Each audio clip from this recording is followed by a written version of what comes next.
អំណាចនិស័យនាំខ្ញុំជួបម៉ែលោកផិតខំថែប្រដៅអប់រំសូសវិចាលន់រងំដេចម៉ែទុកធំឆាត់ភ្លៀតចាក់ឆ្ងាយ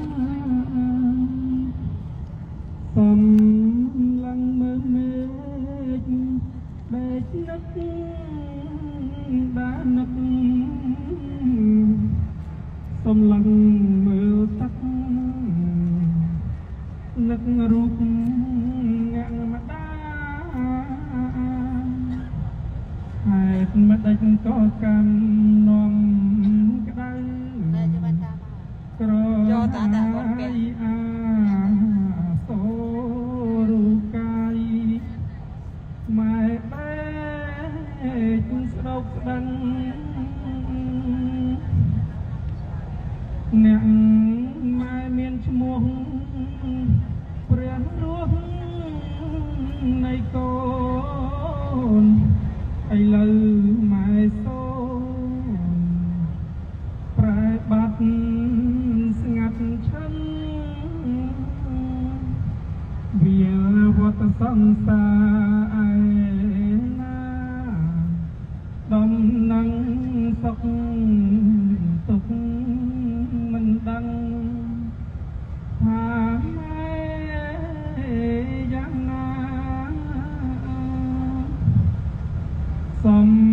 ឡឹងមកម៉ែខ្សែភ្នែកស្រទន់បង្កប់ព្រះគុណធ្ងន់ដោយមេត្តាសំណើជីវិតកូនរស់ឈឺផ្សាខឹងស្អប់វាសនាចាខុសទំនោរម៉ែសែនល្អណាស់ម្ដេចឆាប់ចាក់ចេញទុកមនោតូម្នេញទុកពេញបេះដូងឯណាផ្លូវបនមិនជួយយឹកយោងរាំងសាធំក្រងឲ្យម៉ែផុតគ្រោះ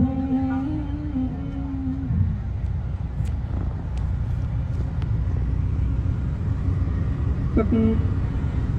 បាត់ម៉ែអើយម៉ែខ្ញុំមិនសមចាក់ចាញ់